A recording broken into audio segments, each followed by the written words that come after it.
Competitive एक्झामची तयारी करताय, landmark judgements माहिती असणं अत्यंत गरजेचं आहे. पण त्याचबरोबर लेटेस्ट जजमेंट्सनी अपडेटेड असणं सुद्धा तितकंच महत्त्वाचं आहे. म्हणजे कॉम्पिटिटिव्ह एक्झामसाठी तुम्ही अपडेटेड असणं अत्यंत गरजेचं आहे. म्हणजे तुम्ही फक्त इंदिरा स्वानी, केशवानंद भारती, MC मेहता यासारख्या केसेस करून जाल आणि तुम्हाला जर आत्ता 2023-24 सालच्या केसेस विचारल्या तर तुम्हाला माहिती नसतील, असं असून चालणार नाही. त्याच्यामुळे 2023 सालचे ही आहे लिस्ट सुप्रीम कोर्टाने दिलेल्या जजमेंट्सची. आता यातल्या आपण दोन करून केसेस समजून घेणार आहोत. चला तर मग सुरू करू. आजची आपली पहिली महत्वाची केस आहे NCT Delhi versus union of India. आता जसं आर्टिकल 370 काश्मीरसाठी इम्पॉर्टंट होतं, तसंच आर्टिकल 239AA दिल्लीसाठी महत्वाचं आहे, कारण ते दिल्लीला एक स्पेशल स्टेटस प्रोव्हाइड करतं.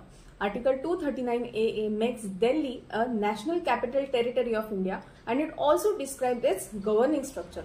आता दिल्ली युनिक का आहे, तर दिल्लीमध्ये सेंटर आणि स्टेट दोन्हीला पॉवर आहे to make laws in different areas. पण जेव्हा सर्व्हिसेसचा विचार केला जातो तेव्हा पॉवर स्टेटकडे राहील का सेंटरकडे, हा प्रश्न होता. हीच केस पोहोचली सुप्रीम कोर्टामध्ये, NCT Delhi versus union of India. आता याच्यामध्ये सुप्रीम कोर्टाचं म्हणणं काय होतं ते आपण बघूया.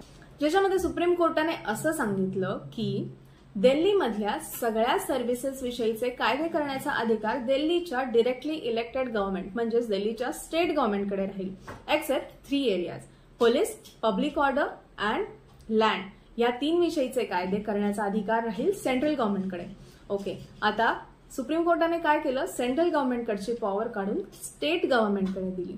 मग जसं हे जजमेंट पास झालं त्यानंतर लगेचच सेंट्रल गव्हर्नमेंटने एक कायदा पास केला, government of NCT of Delhi amendment act 2023, ज्याच्यामध्ये असं सांगितलं गेलं की दिल्लीमधल्या सगळ्या सर्व्हिसेस विषयीचे कायदे करण्याचा अधिकार राहील दिल्लीच्या लेफ्टनंट गव्हर्नरकडे. आता लेफ्टनंट गव्हर्नर अपॉइंट करतं सेंट्रल गव्हर्नमेंट. म्हणजेच या कायद्याने सेंट्रल गव्हर्नमेंटने काय केलं, स्टेट गव्हर्नमेंटकडची पॉवर काढून पुन्हा एकदा सेंट्रल गव्हर्नमेंटकडे केली. आजची आपली दुसरी महत्वाची केस आहे ॲब्रोगेशन ऑफ आर्टिकल 370. आर्टिकल 370 ही कॉन्स्टिट्यूशनची एक अशी प्रोव्हिजन होती ज्याच्यामुळे जम्मू आणि काश्मीरला एक स्पेशल स्टेटस मिळालं होतं, जेणेकरून त्यांच्या बाबतीतले बऱ्याचशा इश्यूंचे लॉज हे ते स्वतः फॉर्म्युलेट करू शकत होते. पण 2019 साली सेंट्रल गव्हर्नमेंटने एका प्रेसिडेन्शियल ऑर्डरने हे आर्टिकल 370 स्क्रॅप केलं आणि जम्मू आणि काश्मीरचं हे स्पेशल स्टेटस काढून घेतलं. जम्मू आणि काश्मीरला 2 युनियन टेरिटरीजमध्ये डिवाइड करून त्यांना प्रेसिडेन्शियल रूल लागू केला. आता आर्टिकल 370चं ॲब्रोगेशन हे कॉन्स्टिट्युशनल होतं का आर्बिट्ररी हे समजून घेण्यासाठी सुप्रीम कोर्टामध्ये केस फाईल केली गेली. आता या केसमध्ये सुप्रीम कोर्टाने काय सांगितलं ते आपण बघूया. ही केस सुप्रीम कोर्टामध्ये 2019 साली फाईल करण्यात आली होती, ज्याचा निकाल 4 वर्षानंतर म्हणजे डिसेंबर 2023 साली लागला.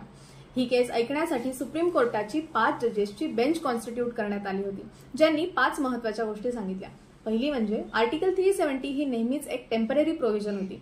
दुसरी गोष्ट म्हणजे बाकीच्या प्रिन्सली स्टेट्स प्रमाणे जम्मू आणि काश्मीरने सुद्धा आफ्टर इंडिपेंडन्स इंडिया जॉईन केलं, त्याच्यामुळे त्यांच्याकडे ऍज सच स्पेशल सॉव्हरेनिटी नव्हती.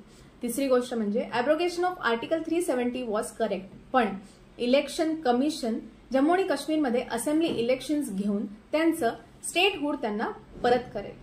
चौथी गोष्ट म्हणजे पिटिशनर्सनी 2019 साली जम्मू आणि काश्मीरमध्ये लागू झालेल्या प्रेसिडेन्शियल रूलवरती काहीही चॅलेंज केलं नाही, पण तसंही ते विड्रॉ केलं गेलं, त्याच्यामुळे त्यांना ऍज सच मटेरियल रिलीज मिळाला नसता.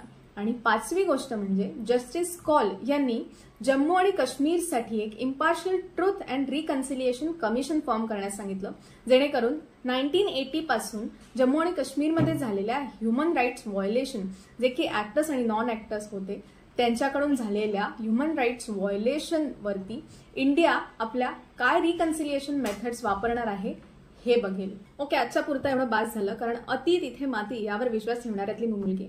त्याच्यामुळे पुढच्या लेक्चरमध्ये आपण पुढच्या 2 केसेस समजून घेणार आहोत अत्यंत सोप्या भाषेमध्ये. तोपर्यंत बाय बाय.